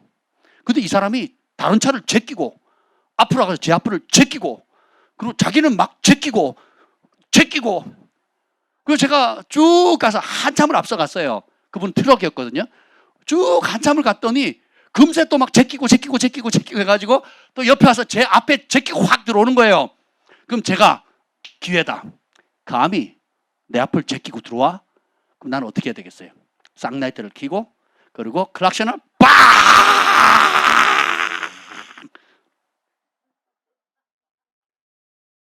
제 육은 그렇게 반응하고 싶은데 제 차 뒤에 이렇게 붙어 있어요. 예수님 때문에 행복합니다. 그 문구가 얼마나 많이 나를 살렸는지 몰라요. 예수님 때문에 이걸 못하는 거예요. 예수님 때문에 행복합니다 그래야 되는데 예수님 때문에 이걸 못하는 거예요. 쌍라이트 켜고 막 쫓아가서 뭘 하고 싶은데 그 문구 붙여놓으니까 진짜 막 예수님께 죄송할 때가 많아요. 그래서 이런 소소한 것도 사람들이 분을 못 이겨 하는데 정말 자기 사랑하는 자녀나 가족이나 혹은 경제적 손실이나 명예의 실추나 수치를 주면 그 분노나 그 억울함은 얼마나 클까? 여러분 다 겪어보셨잖아요. 과거에도 겪었고 또 지금도 겪고 있을 수 있고 앞으로도 언제든지 겪을 수 있는 상황들이 오거든요. 그때가 바로 뭐예요? 믿음을 발휘할 때입니다. 하나님 보십니다. 하나님 아십니다. 그리고 그때 사랑으로 반응하고 주님의 말씀 따라 반응하는 그거 주님께서 존귀하게 보시거든요. 그게 진짜 우리를 하나님의 형상으로 만들고 하나님의 부르심을 감당할 수 있는 그릇 만드는 거거든요. 주님이 어떤 그릇 쓰신대요? 금그릇, 은그릇, 큰 그릇, 멋진 그릇 쓰신 게 아니라 깨끗한 그릇이거든요. 그럼 깨끗한 게 언제 드러나요? 주변에서 자극할 때, 주변에서 억울함을 줄 때, 주변에서 이해하지 않는 상황들을 줄 때 그 마음을 지키는 겁니다. 그래서 여기 보면 여기 심판을 하는 5가지가 나와요. 하나님께서 악인을 반드시 심판하는데 그 악인이 뭐 때문에 심판받느냐? 6절 읽어보세요. 6절. 2장 6절입니다. 시작. 그 무리가 다 속담으로 그를 평론하며 조롱하는 시로 그를 풍자하지 않겠느냐. 곧 이르기를 화 있을진저 자기 소유 아닌 것을 모으는 자여 언제까지 이르겠느냐. 볼모 잡은 것으로 무겁게 짐진 자여. 자, 바벨론은 세상을 상징하죠. 애굽도 세상을 상징하고요. 여기에 바벨론 실제 바벨론이에요. 근데 이게 똑같은 원리가 요한계시록의 바벨론까지 다 나오거든요. 그러니까 세상의 사고방식으로 사는 교만한 사람, 정직하지 못하고 거짓되고 교만한 사람이라고 그러거든요. 근데 이런 사람, 교만을 한마디로 정의하면 이겁니다. 1장 11절. 1장 11절 시작. 그들은 자기들의 힘을 자기들의 신으로 삼는 자들이라. 이에 바람같이 급히 몰아지나치게 행하여 범죄하리라. 자기들의 힘을 자기들의 신으로 삼는 자. 이게 교만의 정의입니다. 그러니까 내 힘, 내 지혜, 내 방법, 내 생각, 이걸 안 바꾸는 사람. 나는 그렇게 내 소신 따라 살겠다 하는 사람. 내 꿈 따라 살겠다는 사람. 내 비전 따라 살겠다는 사람. 내가 만든 고상한 나의 플랜 따라 살겠다는 사람. 세상은 그것을 추앙합니다. 그리고 본받으려고 하고 따라가려고 하고 그렇게 성공한 사람을 삶의 모델로 삼으려고 하죠. 근데 하나님은 그런 사람을 뭐라 그래요? 진리 밖에 열정내는 사람이에요. 진리 바깥에 꿈꾸는 사람입니다. 열정도 있고 꿈도 있고 성실하고 고상한 꿈을 가지고 있지나 하나님으로부터 벗어난 사람이에요. 그러니까 자기 힘을 자기 신으로 삼는 사람. 이게 교만함입니다. 그런 사람들은 어떻게 되냐? 눈이 멀거든요. 오바댜서 1장 3절. 성경 그 전에 가보시면 돼요. 전에. 오바댜서 1장 3절 읽어봅시다. 예. 그 하나님께서 에돔을 매우 작게 만들고 멸시하신 이유가 나와요. 멸망시킨 이유가 나옵니다. 3절 시작. 너의 마음에 교만이 너를 속였도다. 아멘. 계속 읽어봅시다. 바위 틈에 거주하며 높은 곳에 사는 자여 내가 마음에 이르기를 누가 능히 나를 땅에 끌어내리겠느냐 하니. 에돔 족속은 산 지파예요. 산에 살아요. 그리고 그 산 속에 바위 끝, 벼랑 끝에 철옹성 같은 곳에. 그래서 높은 곳에 있기 때문에 밑에서 들어오면 난공불락이죠. 그래서 져본 적이 없는 거예요. 그러니까 마음이 교만하죠. 그래서 근데 하나님 뭐라 그러세요? 너의 마음의 교만이 너를 속였다는 거예요. 7절. 그래서 7절 시작. 너와 약조한 모든 자들이 다 너를 쫓아 변경에 이르게 하며 너와 화목하던 자들이 너를 속여 이기며 내 먹을 것을 먹는 자들이 내 아래에 함정을 파니 내 마음에 지각이 없음이로다. 여기 보면 결국은 마음이 교만하면 바리새인 서기관을 향해서 주님께서 화 있을진저 눈먼 바리새인이여 이렇게 나거든요. 눈이 멀어져 버려요. 그러니까 자기의 강점 때문에 진리를 못 봐요. 자기의 강점 때문에 에돔이 아무도 자기를 건드리지 못하니까 그 강함 때문에 더 높은 차원의 역사하시는 하나님을 보지 못하는 거예요. 그래서 오히려 자기와 약조하고 화목하게 지내는 사람들이 함정파고 속이고 쫓아내고 배신 때리거든요. 여러분이 악을 선택하면요, 잠깐은 그 악인들과 함께 이익을 얻지만 어디 가도 나보다 더 악한 사람이 있어요. 내가 거짓을 좋아하면 어디보다 나보다 더 사기치는 사람이 있어요. 분노하죠. 그럼 나보다 더 분노가 강한 사람이 있거든요. 그래서 어떻게 해요? 결국은 더 센 사람한테 당하는 거예요. 악인은요, 자기보다 더 악한 사람한테 결국 당하게 돼 있습니다. 왜 그러냐면 그 마음의 교만함 때문에 눈이 멀게 되는 거거든요. 자기가 다 할 수 있는 것처럼 착각을 하는 겁니다. 다시 돌아올게요. 그래서 하박국 2장에 보면 첫 번째 그 화가 뭐냐면 자기 소유, 2장 6절에 보면 자기 소유가 아닌 것을 모은다는 거예요. 욕심으로 산다는 거죠. 그래서 빼앗고 움켜쥐고 자기를 위해 쌓는 삶, 이게 하나님이 심판하신다는 거예요. 그래서 아무리 여러분 세상에서 성공하면 돼요. 근데 하나님은 어떤 성공이냐가 굉장히 중요합니다. 어떤 방법으로, 어떻게. 제가 저희 집 주변에 또 요즘 많이 가다 보면 그게 보이더라고요. 뭐가 보이냐면 아주 깨끗한 가게인데 아주 고급 럭셔리하게 차려놨어요. 뭔가 하고 이렇게 봤더니 뭔지 아세요? 전자담배 팝니다. 그러는 거예요. 전자담배 파는 곳 보면 굉장히 깔끔하게 해놨습니다. 운전하는데 옆에 어떤 여자분이 뭘 이렇게 빨대로 뭘 먹는 것 같아요. 봤더니 전자담배를 피더라고요. 제가 아주 소스라치게 놀랐어요. 전자담배를 이렇게 딱 피우는데 운전하면서 피더라고요. 창문 닫고. 제가 놀랐습니다. 여러분들이 직업을 택할 때나 앞으로 하나를 위해서 어떤 일을 할 때 여러분이 각자에게 은사와 달란트에 맞는 직업이나 그 부르심에 맞는 다양한 일들을 하게 될 건데 분별하셔야 돼요. 돈 되는 일이 다 복된 일이 아닙니다. 성전에 창기가 번 돈 드리지 말라 그랬거든요. 그리고 세금 착복한 것들 드리지 말라 그래요. 그리고 고아 가부들, 극빈자들, 나보다 약한 자들에게 탈취한 거, 강제로 빼앗은 거 드리지 말라 그러거든요. 적지 않은 사람들이 저에게 상담을 올 때에 자기 직장이 너무 힘들고 뭐 그렇대요. 뭐 주일 성수도 못 하고 뭐 그런데요. 제가 속으로 그러는 거예요. 그걸 누가 선택했는데요? 그걸 누가 선택했죠? 자기를 위하여 사는 삶이거든요. 그러니까 그들이 믿는 하나님은 어떤 하나님이에요? 자기가 만든 하나님이에요. 따라서 내가 만든 예수님이에요. 성경의 예수님이 아니고 내가 만든 예수님이고 내가 만든 하나님인 거예요. 이스라엘 백성들이, 북이스라엘 백성들이 왕들도 그러고 제사장들도 그러고 전부 다 어떤 하나님을 섬겨요? 이름은 야훼예요. 이름은 여호와예요. 근데 결국은 참 하나님이신 여호와가 아니라 뭐예요? 내가 만든 하나님이에요. 왕이 만든 하나님, 거짓 제사장이 만든 하나님, 백성들이 자기를 위하여 자기 뜻을 이루어줄 자기가 만든 하나님인 거예요. 이 시대도 똑같습니다. 내가 만든 예수님이에요. 내가 만든 하나님이에요. 이것이 보이면 은혜예요. 근데 이것이 안 보이죠? 계속 그 길 가는 거예요. 진리의 사랑을 못 잊고 거짓에 주는 혜택 때문에 거짓에 눈 멀어가지고 진리를 거짓으로 보고 거짓을 진리로 보게 되는 거예요. 이해가 되시죠? 네, 그래서 우리가 정신 바짝 차려야 됩니다. 그래서 여기 6절에 보면 자기 소유 아닌 것을 모은다 그랬죠. 그럼 어떻게 해야 됩니까? 자기를 위해 쌓는 삶에서 우리 그리스도인들은 어떻게 살아요? 믿음을 발휘하면 어떻게 돼요? 나누는 삶을 살아야 되겠죠. 베푸는 삶을 살아야 되겠죠. 이 교만한 사람들은 뭐예요? 받기 위해서 사는 거예요. 쌓기 위해서 사는 사람, 자기를 위해서 사는, 자기 힘을 강히. 하나님도 자기를 위해서 있는 거예요. 모든 게 자기중심적이에요. 그 내면이. 그런데 의인은, 믿음을 발휘하는 의인은 뭐예요? 나누는 삶, 베푸는 삶. 따라합시다. 나는 주기 위해 태어났다. 내가 복을 받는 이유도 주기 위해서예요. 하나님 내게 은사 주신 것도 나누기 위해서예요.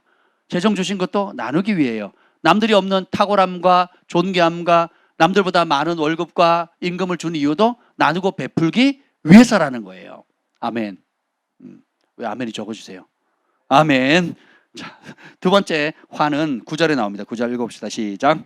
재앙을 피하기 위하여 높은 데 깃들이려 하며 자기 집을 위하여 부당한 이익을 취하는 자에게 화 있을진저. 자기 집을 위하여, 그러니까 자기를 위해서 자기 집. 부당한 이익을 취하는 거예요. 왜냐하면 자기 집을 확보하면 재앙을 피할 수 있다고 믿는 거거든요. 일단 내 것부터 챙기면 재앙이 없다, 안전하다라고 생각을 하는 거예요. 무엇이 문제입니까? 하나님이 우리의 창조주시고 우리를 지으셨고 우리의 주인이시고 우리의 아버지라는 사실을 알고 그러면 우리가 이 땅에 파송된 거를 알면 요즘 인권이 대세잖아요. 내 몸 내 맘대로 하겠다는 거예요. 내 인생 내 맘대로 하겠다는 거거든요. 그리고 내 속에 있는 태도, 이 생명체잖아요. 내 맘대로 지을 수 있다는 거예요. 내가 살리고 내가 죽일 수 있는 권한을 나에게 있다라는 거예요. 그걸 법적으로도 만들고 있잖아요. 하나님을 대적하는 거거든요.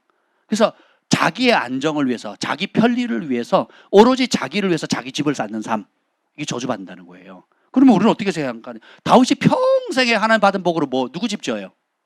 하나님 집 짓거든요. 하나님의 백성을 위해서. 자기 집은 자기 가족을 뜻하거든요. 그러니까 내 가족, 내가 사랑하는 내 가족, 내 새끼, 내 남편, 내 부모, 내 형제만 잘 살면 된다는 거죠. 근데 하나님은 그런 삶을 축복하지 않는다는 거예요. 그렇게 살라고 우리를 땅에 파송한 게 아니라고요. 어떻게 해요? 하나님의 집, 하나님의 백성. 모세가 자기 이름을 생명책에 지워달라고 기도해요. 누구 때문에? 하나님의 백성 때문이거든요. 바울이 자기 이름을 생명책에 지워달래요. 누구 때문에? 자기 동족, 어떤 동족? 자기를 핍박하고 쫓아다니면서 죽는 날까지 참수하고 재판 걸고 소송 걸고 그리고 암살하려고 했던 그 자기 종족을 위해서 하나님의 집을, 하나님의 백성을 세우기 위해서 자신의 삶을 내어드리잖아요. 그렇죠? 그렇게 진실하게 마음을 쏟았거든요.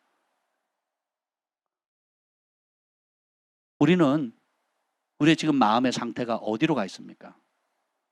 자기 집을 짓는 삶인가요? 아니면 하나님의 집을 짓는 삶인가요? 잘 택하셔야 됩니다. 세 번째는 12절 시작. 피로 성읍을 건설하며 보리로 성을 건축하는 자에게 화 있을 진저. 남의 피로 건축하는 거예요. 남의 피 빨아서. 그래서 직업 잘 선택하셔야 돼요. 전자담배가 왜 문제가 되냐? 자기는 돈 번다고 생각할지 모르지만 그 담배로 해서 사람들의 건강을 해치잖아요. 술을 팔면 돈이 돼요. 그 물장사가 돈 된다 그러잖아요. 왜냐면 얻는 게 많으니까. 그런데 자기는 그렇게 해서 자식들 학교도 보내고 좋은 옷도 사고 집도 사고 또 나름 남들 대접하고 어려운 사람 돕기도 할지 모르겠지만 결국은 술로 가정을 파괴시키고 알코올 중독자를 만들고 온갖 것들을 행하잖아요. 예. 그죠? 우리가 그래서 여러분들이 청소년들이나 청년들이 꿈꿀 때 내가 선택하는 이 직업이 어떤 모양이든 다른 사람을 살리고 하나님의 영광이 되고 유익을 줄 수 있는 직업을 구해야 되지 않겠습니까? 돈 되면 다 하면 됩니까? 저는 복권을 사본 적이 없어요. 복권을 사본 적이 없습니다. 복권에 당첨될 확률이 마른 날에 벼락 맞을 확률보다 더 낮거든요. 근데 매스컴은 뭐예요? 받은 사람만 1등이 몇 명 나왔다, 3등이 몇 명 나왔다, 그가 몇 달 모인 게 얼마다, 이 얘기만 하잖아요. 그리고 복권 당첨된 사람들이 10명 중에 9명은 어떻게 됩니까? 행복해져요? 불행해집니까? 불행해지거든요. 행복해진 사람은 어떻게 해요? 그 중에 간혹 행복해진 사람 다 어떤 사람들이에요? 그거를 나눠준 사람들이거든요. 나누지 않은 사람들은 당첨됐다고 미국 대통령 뭐라 그러죠? 만찬에 초청 받아가지고 기부금 내고 그래서 몇 달 되지도 않고 그냥 파산해가지고 각종 중독에 빠져가지고 그렇게 되죠. 원리는 여러분 사람을 살리고 돕고 건강에 유익이 되고 정서적, 영적, 물리적인 안정과 도움을 줄 수 있는 걸 구하셔야 돼요. 여러분이 선택하는 것이 정말 살리는 직업인지 아니면 남의 피를 빨아서 내 집을 건축하거나 내가 꿈꾸는 내 꿈을 이루는 데 쓰임받는지를 기본적으로 해야 되지 않겠습니까? 하나의 바벨론의 영, 이 세상의 영은 그거 상관없어요. 내가 돈 벌 수 있다면, 성공할 수 있다면 그런 거예요. 근데 우리 그리스도인들은 그때 믿음을 발휘하는데 손해봐도 괜찮다는 거예요. 손해보는 게 구별됨이거든요. 그 손해를 감내할 때 세상은 다르게 보거든요. 동일한 상황에 다르게 말하는 거예요. 다르게 행동하는 거예요. 이게 구별됨이고 거룩이거든요. 그때 하늘이 주목해요. 그때 천사들이 주목하고 심지어 마귀도 주목합니다. 이놈 진짜네. 건들면 안 되겠네. 왜요? 하나님의 은총이 그때부터 따라다니거든요. 하나님의 은총이 손해볼 때 따라다니거든요. 저희 삶들 보면 여러분 간증 들어보셨잖아요. 항상 뭐예요? 가장 어려울 때 오히려 도움을 받아야 될 때 하나님께서 극단적인 헌신을 하게 하셨거든요. 하나님의 말씀 따라. 그럼 어떻게 해요? 극적인 결과로 하나님께서 은총을 베풀어 주셨어요. 그리고 한 시즌을 마무리하고 다음 시즌으로 도약하거나 이전에 없던 만남, 이전에 없던 존귀함, 이전에 없던 재정의 차원으로 점프시킬 때마다 주님께서 어떻게 해요? 극단적인 순종을 요구하셨거든요. 그럼 저희가 우리의 삶의 목적이 주님의 기쁨이 되는 게 우선이기 때문에 항상 어떤 대가를 지불하든지 대가 지불하는 걸 두려워하지 않았다고요. 우리가 다 성공하지 못했다 할지라도 마음의 동기와 방향은 항상 내가 원하는 한 가지 주님의 기쁨 되는 거거든요. 주님이 기쁨 되는 길을 선택하니까 누가 책임져요? 주님이 책임지는 거예요. 주님이. 그래서 여러분들이 실패했을 때 좌절했을 때 참담했을 때 간절히 한나처럼 정말 애절하게 기도해서 하나님의 긍휼이 임해서 응답받으면 행복하잖아요. 그 마음을, 그 동일한 마음을 성공했을 때, 응답받았을 때, 여러분이 위치에 이르렀을 때, 내가 원하는 다음 단계로 점프했을 때도 똑같은 간절함, 똑같은 겸손, 똑같은 예배 우선하는 삶, 똑같이 하나님 앞에 나아갈 수 있다면 여러분 전혀 다른 차원으로 넘어가는 거예요. 화장실 갈 때 틀리고 나올 때 틀리는 삶이 반복되어지면 급할 때는 붙고 그리고 내가 그 문제가 해결되면 언제 그랬냐 는 듯이 원상태로 돌아간다면 연단만 길어질 뿐입니다. 근데 하나님은 어떤 사람을 찾으세요? 한결같은 사람이거든요. 다니엘이 10대 때 그 절박한 가운데 주님 앞에 기도했잖아요. 그래서 하나님께서 느부갓네살 왕이 꾼 꿈을 자기도 까먹었는데 알려주는 계시를 받잖아요. 그때부터 10대 때부터 해서 80세가 넘어서 죽을 때까지 하루 3번 하나님 앞에 한결같이 기도했거든요. 그리고 그것이 내가 일상 먼저 국무총리로서 일을 하다가 남는 시간을 짜투리 시간을 쪼개서 기도하는 삶이 아니라 내 삶의 영순위는 아침, 점심, 저녁 예루살렘을 향해서 창문을 열고 하나님 앞에 서는 그 시간이 내 삶의 우선순위인 거예요. 고정인 게 딱 박힌 거예요. 그게 내 삶의 토대예요. 그거 없으면 삶이 없는 거예요. 그 토대 위에서 국무총리 일도 하고 다른 일도 하고 여러 일들을 하는 겁니다. 심지어 목에 칼이 들어 사자밥이 된다 할지라도. 그러니까 은총 받는 거죠. 그 마음이 온전히 주께로 향해 있거든요. 모든 힘의 원천, 오늘도 보면 여호와는 나의 힘이시오 이렇게 고백하거든요. 하박국이. 진짜 나의 힘, 진짜 나의 지혜, 진짜 나의 능력이 하나님이라는 걸 알기 때문에 아침, 점심, 저녁으로 시간 정해놓고 하나님의 얼굴을 구하는 것이 내 삶의 영순위가 되는 겁니다. 그러니까 대부분 그리스도인들은 어떻게, 무슬림도 그렇게 살잖아요. 하루에 5번 시간 정해놓고 그 5번의 기도 토대 위에서 인생을 살아가잖아요. 모든 무슬림은요, 의무적으로. 그렇죠? 우리 그리스도인들은 그걸 가짜 신을 향해서 그렇게 한다면 우리는 참 신을 향해서 어떻게 되겠어요? 모든 삶의 우선순위를 예배의 토대를 두는 겁니다. 기도의 토대를 두는 거예요. 하나님 앞에 나아가는 걸 토대를 둡니다. 그리고 그 터 위에 직장도 갖고 공부도 하고 가정도 돌보고 그리고 여러 가지 취미생활도 하고 여러 가지 것들을 하는 거예요. 그럴 자를 하나님께서 기뻐하신다는 겁니다. 그런 사람을 찾고 계시고 있고 그 길을 가라고 우리에게 많은 성경의 인물들을 통해서 도전을 주고 계시는 거거든요. 아멘. 그래서 우리는 이제는 남의 피 빨아서 내가 잘 되는 길이 아니라 이제는 예수님의 피로 다른 사람의 삶을 건축해주는 킹덤 빌더가 돼야 돼요. 우리의 힘과 능력이 아니라 남의 피 빨아서 내 편리대로 사는 게 아니라 예수님의 보혈로 우리가 시킴 받았고 예수님 보혈로 우리가 살았잖아요. 그러니까 우리가 이제 신약에 우리는 예수님의 피를 다른 사람 모르는 사람들에게 수혈해 줘야 돼요. 예수님의 살과 피를 나누는 자가 돼야 됩니다. 그러면 그 사람들이 살아나요. 우리가 살은 것처럼. 그것이 사명입니다. 15절 읽어보겠습니다. 15절 시작. 이웃에게 술을 마시게 하되 자기의 분노를 더하여 그에게 취하게 하고 그 하체를 드러내려 하는 자에게 화 있을 진저. 또 네 번째 화는 분노거든요. 분노 문제를 다루지 못한다는 거예요. 분노에 대한 해답은 여러분 다 알고 계십니다. 뭐예요? 용서해야 되죠. 그리고 원수를 사랑하고 축복해야 되죠. 그래서 분명히 이 분노의 문제를 다루지 못하면 화를 당합니다. 용서하는 대로 용서받고 용서하지 않으면 용서받지 못하는 삶. 네, 우리는 이미 답을 다 알고 있어요.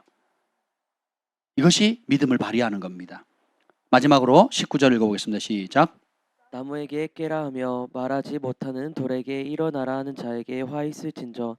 그것이 교훈을 베풀겠느냐. 보라, 이는 금과 은으로 입힌 것인즉 그 속에는 생기가 도무지 없느니라. 아멘. 그래서 자기가 만든 우상, 자기를 위해 세운 우상들 의지하지 말라는 거예요. 그런 사람 화를 입는다는 겁니다. 교회 안에서 신약 성경의 모든 서신들은 교회 안에 생긴 문제거든요. 교회 안에 거짓 가르침, 교회 안에 인간의 욕구와 본능을 자극해주고 강화시켜주는 그 진리 밖에서 마음껏 할 수 있는 사람 중심의 신앙생활을 할 수 있도록 가르침이 넘쳤기 때문에 모든 서신서는 다 그 때문에서 기록됐어요. 공통된 목적이거든요. 그래서 한마디로 말하면 내가 만든 예수님, 내가 만든 성경, 내가 만든 하나님을 믿는 거예요. 참 하나님, 성경에 기록된 하나님, 진리의 성령님이 아니라 내가 믿고 싶은 하나님, 내게 유익하리라고 내가 계획한 내 생각대로의 하나님이에요. 그리고 내가 어디서 주워 들은 또 어디서 아주 기초적으로 잘못 배웠던 그 예수님, 성경의 지식을 가지고 그것을 40대가 되든 50대가 60대가 되든 그걸 전통이라는 이런 말에 고집하는 거예요. 그거 안 하면 막 죽을 것처럼 막 난리를 치거든요. 하나님은 살아계신 하나님 빠지고 형식만 남아있는 신앙생활을 하거든요. 그 길 가시면 안 됩니다. 그럼 화가 되는 겁니다. 그럼 어떻게 살아야 되느냐? 살아계신 하나님을 참 믿어. 미가서 6장 8절에 보면 이제 사람아, 하나님께서 내게 요구하는 것이 무엇이냐? 구약 성경의 핵심이 나오거든요. 공의를 행하고 인자, 사랑을 사랑하며 겸손히 하나님과 동행하는 것이 아니냐 그러거든요. 그러니까 우리가 행하는 모든 것들은 공의로워야 되고, 그 다음에 모든 것이 긍휼과 사랑으로 표출돼야 됩니다. 그리고 겸손히 하나님과 동행해야 되는 거거든요. 그러니까 삶의 목적 자체가 나중심인 삶을 아예 없어버려요. 그래서 바울이 내가 그리스도와 함께 십자가에 못 박혔나니 그런 적 이제는 내가 산 것 아니요 오직 내 안에 예수께서 사신 것이라.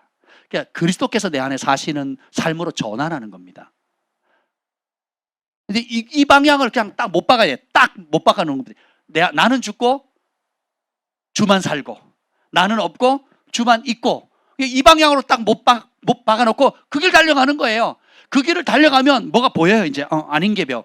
이게 내 고집이었구나, 내 생각이었구나, 내가 무의식 쪽에 젖어들었던 오랜 나쁜 습관이구나, 전통이구나. 이전에 섬기던 교회, 또 모교회로부터 받았던, 그때는 좋았지만 지금은 비진리가 혹은 섞여있는 혼합물이었거나 불순물이었거나 성령께서 깨닫도록 도와주시거든요. 그럼 털어버려야 돼. 씻어버려야 돼요. 그리고 나는 죽고 진짜 성경이 말하는 예수님, 진짜 살아계신 하나님, 진짜 내 안에 역사하시는 성령님과 동행하는 것, 그걸 배워나가야 되는 거거든요. 그러면 행복해지는 겁니다. 그럼 자유롭게 되는 거거든요. 아멘.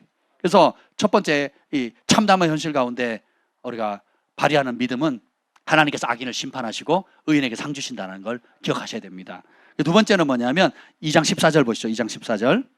이는 물이 바다를 덮음같이 여호와의 영광을 인정하는 것이 세상에 가득함이니라. 우리가 이거 세계 부흥을 위해서 이 말씀 많이 인용하잖아요. 근데 현실은 뭐예요? 바벨론에 초토화 당하는 거예요. 바벨론에서 이스라엘뿐만 아니라 고대 근동의 모든 세계 대전이라는 거예요. 세계 대전에서 바벨론이 점령한 모든 나라는 초토화되는 상황이에요. 현실이. 실제로 그렇게 되고, 그게 그냥 1, 2년에 거치는 것이 아니라 굉장히 오랜 수십 년에 걸쳐서 벌어진 거예요. 근 100년 가까이 지속되거든요.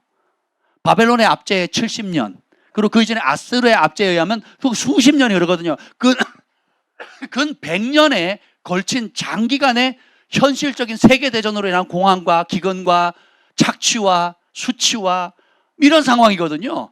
근데 하박국이 기도하는 순간 영적인 세계가 열리고 응답이 오고, 그 계시가 묵시를 기록하라 그러는데, 기록하는 목적은 뭐예요? 너만 알라는 게 아니라 모든 사람이 알라는 거잖아요. 하나님 뜻을 알고자 하는 모든 사람. 이사야도 비슷한 경험을 합니다. 현실은 참담한데 그가 주님을 만나니까 어떻게 됩니까? 거룩하다 거룩하다 거룩하다 만군의 여호와여, 그 영광이 온 땅에 충만할 것이다, 아니면 충만하다예요. 충만했었다예요, 아니면 충만하다예요. 과거에도 충만하고 현재도 충만하고 앞으로도 충만한 거예요. I am that I am, I am who I am. 나는 스스로 있는 자다. 한결같은 분이시라는 거거든요.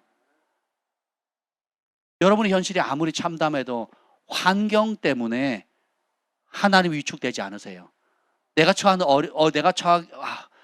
것이 너무 어렵기 때문에 하나님도 어려울 거라고 생각하시면 안 돼요.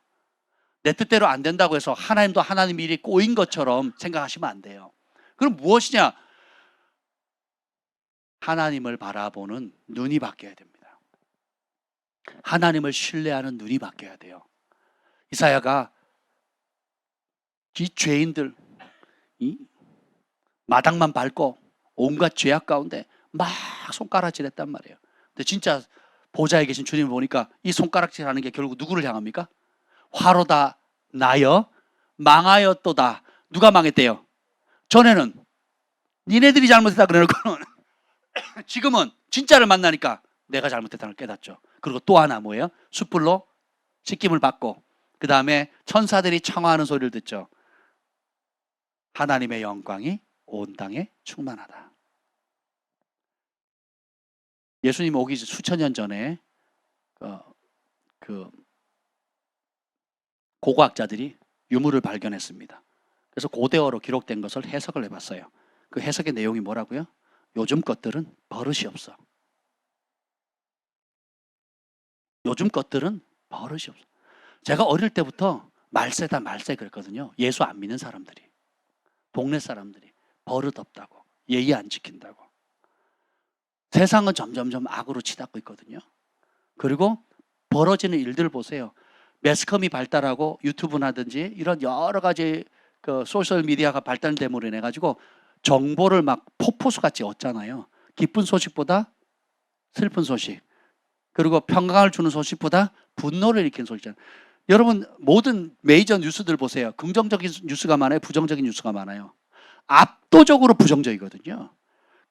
여러분이 그렇게 부정적으로 바라보는 이유가 뭐예요?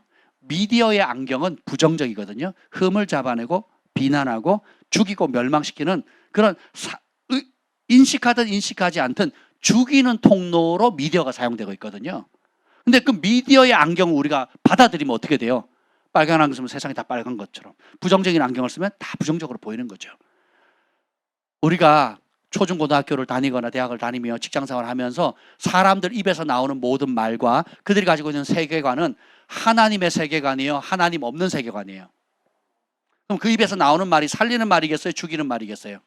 진리겠어요, 거짓겠어요? 당연하죠. 그러니까 듣는 소리 어디 가든지 여러분 무슨 소리 듣겠어요? 말세다 말세, 안 된다, 못한다, 망했다, 그런 소리밖에 안 듣는 거죠. 그건 현실이 맞습니다. 근데 우리는 그보다 더 높은 차원의 진리이신 살아계신 하나님을 믿잖아요. 그러면 요 참담한 현실 가운데 믿음의 눈이 열리는 순간 뭐가 뭐예요? 여호와의 영광을 인정하는 것이 세상에 가득하다는 거예요.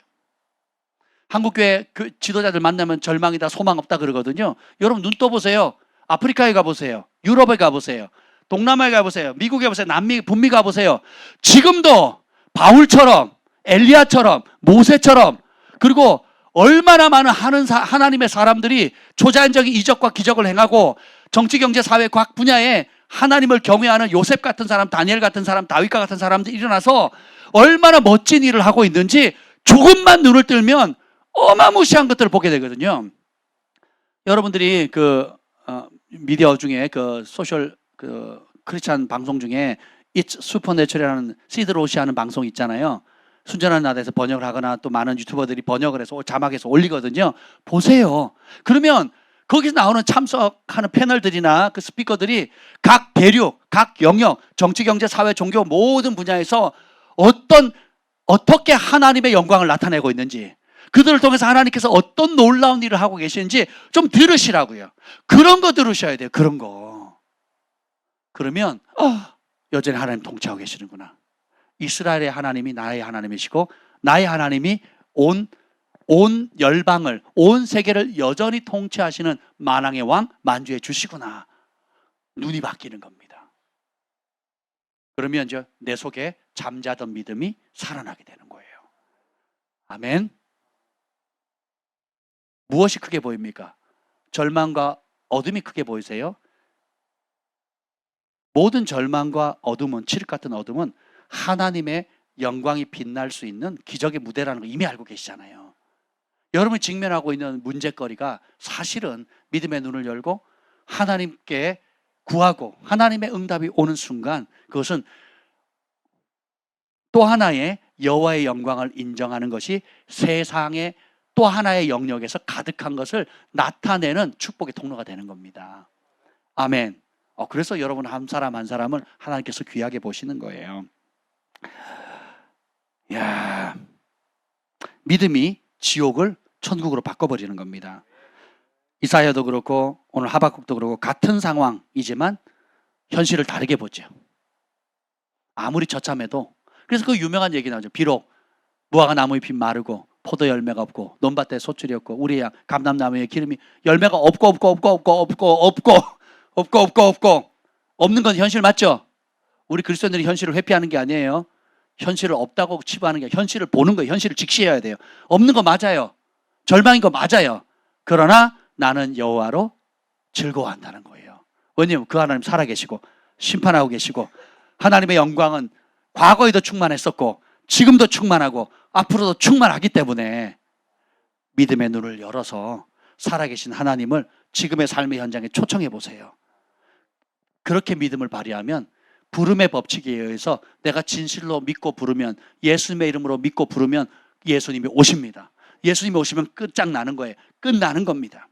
아멘. 3장 8절 읽어봅시다. 2장 20절이네요. 2장 20절 시작. 2장 20절 시작. 오직 여호와는 그 성전에 계시니 온 땅은 그 앞에서 잠잠할지니라 하시니라. 보세요. 바벨론이 아무리 득세하고 그리고 고대 제국이나 심지어 하박국 자체도 절망에 빠졌다 할지라도 이런 하나님의 살아계신 하나님의 영광을 믿음의 눈으로 보니까 어떻게 해요? 하나님은 여전히 성전에 살아계신대요. 여전히 통치하고 계신대요. 온 땅은 그 앞에서 잠잠하라. 세계 열방이 두려워하는 바벨론 제국도 하나님이 통치하시는 거예요. 그리고 그들이 선을 넘어서서 지나쳐서 하나님이 허락한 영역을 지나쳐서 포악을 행했기 때문에 그들조차도 하나님이 심판하신다는 거예요. 이런 하나님의 통치하심을 깨닫게 되면 생각이 바뀌죠. 마음도 바뀌죠. 기도가 바뀌죠. 현실을 해석하는 눈도 바뀌어요. 삶의 목적도 바뀝니다. 어떻게 바뀔까요? 3장 2절 시작. 여호와여 내가 주께 대한 소문을 듣고 놀랐나이다. 여호와여 주는 주의 일을 이 수년 내에 부응하게 하옵소서. 이 수년 내에 나타내시옵소서. 진노 중이라도 긍휼을 잊지 마옵소서. 전에는 나에게 포커스가 맞췄어요. 왜 내가 이렇게 어려움 당합니까? 왜 우리나라는, 내 동족은, 내 가족은, 내 형제는 나에게 포커스를 맞추는 삶이었다고요. 왜 내 뜻대로 안 되냐 이 말이죠. 왜 나에게 복지 혜택을 안 주냐 이거죠. 그런데 이제 하박국의 기도가 바뀌죠. 주에 대한 소문을 들었다는 거예요. 소식을 들었다는 거예요. 그래서 기도가 바뀝니다. 주는 누구의 일? 주님의 일을 부응케 해달라는 거예요. 이 수년 내에 하나님이 하실 계획들을, 사실은 이 계획은 저 뒤에 나오지만 재림하실 예수님에 관한 이야기거든요. 하박국은 그것을 당대에 이뤄달라고, 몇 년 안에 이뤄달라고, 너무 좋으니까, 너무 사모하니까. 주님께서 행하실 단순한 이스라엘의 회복의 차원을 넘어서서 우리 주 예수님이 다시 오신다는 걸 밑에 3장이 나오거든요. 우리 주 예수님이 다시 오시는 그날을, 그 부흥을 수년 내에 이루어달라고 기도하거든요. 단순히 한 민족, 한 개인의 흥망성쇠에 묶인 삶이 아니라 만왕의 왕 만주의 주께서 온 우주를 향한 그 계획을 완성하시는 그날에 우리를 사용해 달라는 거예요. 주는 주님의 일을, 주님의 부흥을 이루어 달라고 기도가 바뀝니다. 그리고 진노 중에라도 긍휼을 잊지 마시고, 3절 읽어보죠. 3절. 그래서 재림하실 예수님을 봅니다. 3절 시작. 하나님이 대만에서부터 오시며 거룩한 자가 바란 산에서부터 오시는도다. 그의 영광이 하늘을 덮었고 그의 찬송이 세계에 가득하도다. 초림으로 오신 예수님이 아니라 재림으로 오실 예수님을 보는 거예요. 누가? 하박국이. 어떤 상황에서? 바벨론이 온 세계를 초토화시키는 상황 속에서. 마지막 때에 적그리스도가 와서 대환란이 올 때도 똑같죠. 전 세계가 적그리스도의 손에서 전 3년 반, 후 3년 반에 고통의 시즌이 있다면 7년 대환란이 있잖아요. 근데 그 환란이 오게 되면 절망이 아니고 뭐예요? 하박국의 눈을 가진 사람만이 환란을 통과합니다. 하박국의 눈을 가진 사람만이 정말 다시 우리를 구원하러 오시는 만왕의 왕 만주의 주, 백마 타고 오실 예수님을 맞이할 준비를 하게 된다는 거예요. 4절 5절 읽어봅시다. 시작. 그의 광명이 햇빛 같고 광선이 그의 손에서 나오니 그의 권능이 그 속에 감추어졌도다. 역병이 그 앞에서 행하며 불덩이가 그의 발 밑에서 나오는도다. 하나님의 심판으로 오시고 빛 가운데 오신다는 거예요. 그걸 구체적으로 설명하는데 8절. 여호와여 주께서 말을 타시며 구원의 병거를 모시오니. 아멘. 계시록 19장 21절에 주님께서 백마 타고 오시는 거거든요. 구원의 병거를, 천사들을 대동해서 오십니다. 그리고 9절. 주께서 활을 꺼내시고 화살을 바로 쏘셨나이다. 예수님의 입에서 검이 나오죠.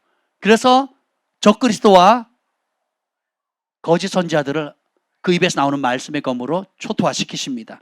그리고 산들, 온갖 심판들이 쭉 나오고 해달도 멈추시고 12절 13절 시작. 주께서 노를 바라사 땅을 두르셨으며 분을 내사 여러 나라를 온 세계를 이제 심판으로 오신다는 겁니다. 13절. 주께서 주의 백성을 구원하시려고 기름 부음 받은 자를 구원하시려고 나오사 악인의 집에 머리를 치시며 그 기초를 바닥까지 할렐루야. 드러내셨습니다. 악인의 집에 머리를 치시고 기초까지 바닥까지 완전히 최종적인 심판을, 공의로운 심판을 주님이 이루신다는 걸 보는 거예요.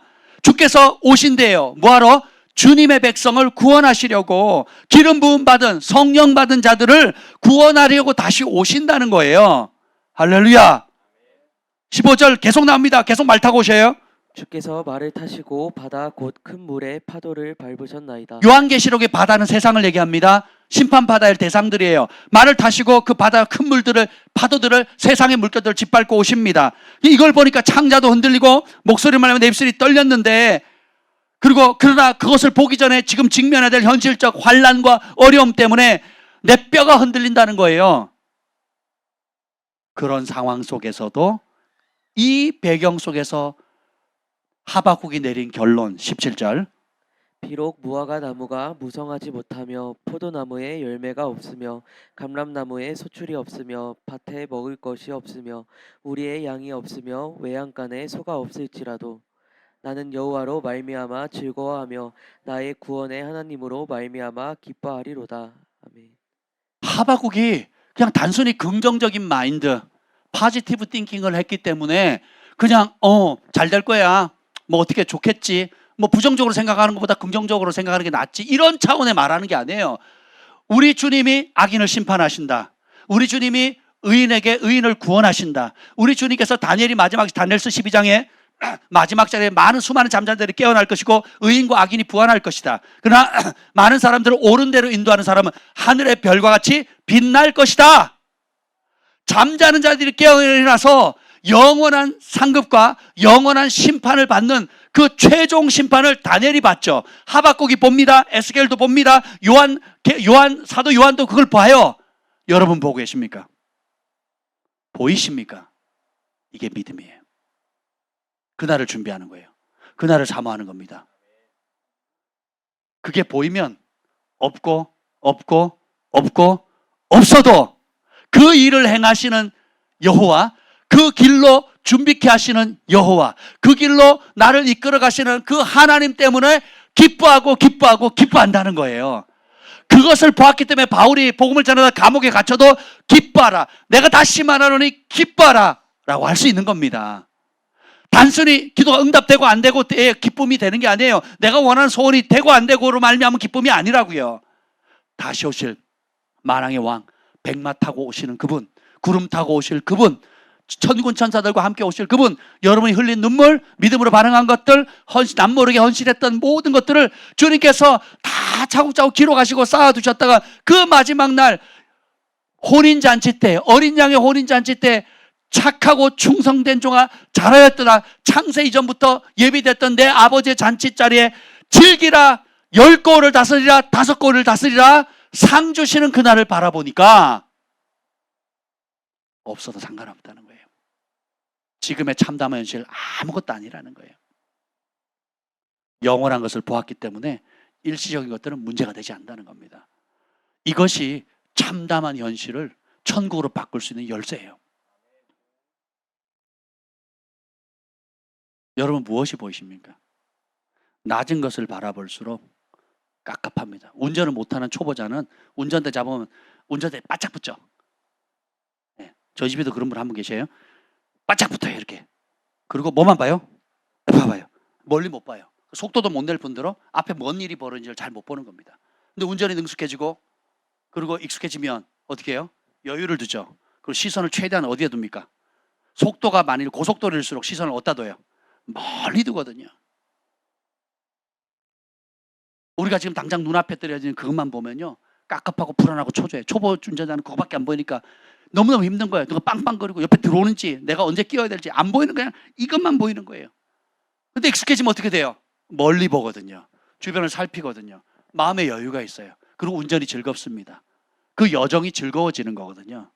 여러분의 현실의 참담한 상황들, 이해되지 않은 상황만 보면 낙담하고 좌절할 수밖에 없고 원수의 올무에 빠질 수밖에 없어요. 그러나 알파와 오메가 되시는 하나님, 처음부터 마지막을 다 보시고 그것을 알려주신 하나님, 인류의 온 역사와 우리의 마지막을 앞서 보여주셨잖아요.